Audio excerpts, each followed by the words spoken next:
UP के chief minister Yogi Adityanath ने पिछले दिनों वेस्ट बंगाल में इलेक्शन रैली की। इस दौरान उन्होंने टीएमसी के लीडर और कोलकाता के मेयर फरहाद हकीम को निशाना बनाया और इल्जाम लगाया कि टीएमसी के मेयर कोलकाता में उर्दू को थोपना चाहते हैं। सीएम योगी ने कहा कि पश्चिम बंगाल में कठमुल्लापन की संस्कृति नहीं चलेगी, यहाँ उर्दू नहीं बंगला जुबान ही बोली जाएगी। दिलचस्प बात यह है कि बंगला या बंगाली जुबान के लिए उनका ये प्रेम उर्दू और हिंदी में ही जाहिर हुआ। पूरी तकरीर में उनकी जुबान से उर्दू के ढेर सारे अल्फाज निकले। हमने सिर्फ उस हिस्से को बगौर सुना जिसमें उन्होंने ये बातें कही। तकरीबन 3 मिनट के क्लिप में सीएम योगी ने इज्जत, अफसोस, आबादी, आन, बान, शान, हर हाल, मंसूबों, नाम, नफरत, सरेआम जैसे अल्फाज कहे जो खालिस उर्दू हैं। मजमूई तौर पर उनके भाषण के 90% अल्फाज ऐसे थे जो संस्कृत, प्राकृत, फारसी, अरबी और दीगर जुबानों से उर्दू में शामिल हुए और अब घुल मिलकर उर्दू का हिस्सा बन चुके हैं।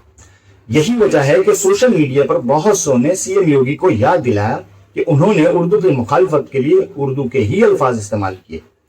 अब सवाल यह है कि क्या बंगाल में सच में उर्दू थोपने की बात कही गई थी? तो यूपी के सीएम जिस बयान की बुनियाद पर इल्जाम लगा रहे हैं, दरअसल वो 2023 का मालूम होता है। हमने फैक्ट चेक किया तो पता चला कि कोलकाता के मेयर फरहाद हकीम ने ये बात किसी प्रोग्राम में कही थी। उस वीडियो में वो कह रहे हैं कि एक वक्त आएगा जब कोलकाता की आधी आबादी उर्दू बोलेगी और शेर व शायरी करेगी। इस बयान के आखिरी जुमले से अंदाजा होता है कि उन्होंने ये बात किसी मुशायरे में कही होगी। ध्यान रहे कि आमतौर पर नेता जब इस तरह के अदबी प्रोग्राम में जाते हैं तो फिर वाहवाही लूटने के लिए कुछ दावे और वादे कर जाते हैं, तो यहाँ भी उन्होंने ऐसा ही किया।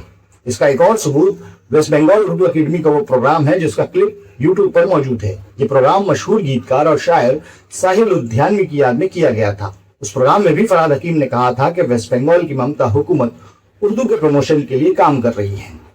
हमें बस यही कहना है कि उर्दू खालिस हिंदुस्तानी जुबान है। ये जुबान इसी मुल्क में पैदा हुई और यहीं से फल फूल कर दुनिया भर में पहुंची है। 2011 के सेंसस डेटा के मुताबिक 50 मिलियन हिंदुस्तानियों की ये मादरी जुबान यानी कि मदर टंग है। ये मुल्क की 22 सरकारी जुबानों शेड्यूल्ड लैंग्वेज भी है। कश्मीर, दिल्ली, बिहार, यूपी, झारखंड, आंध्रा, तेलंगाना, बंगाल में इसे स्टेट लैंग्वेज का दर्जा हासिल है। इसकी मिठास और मोहब्बत ऐसी है कि मराठी, तमिल, मलयालम, पंजाबी, दीगर इलाकाई जुबानों की जमीनें भी उसे सैंचती संवारती हैं।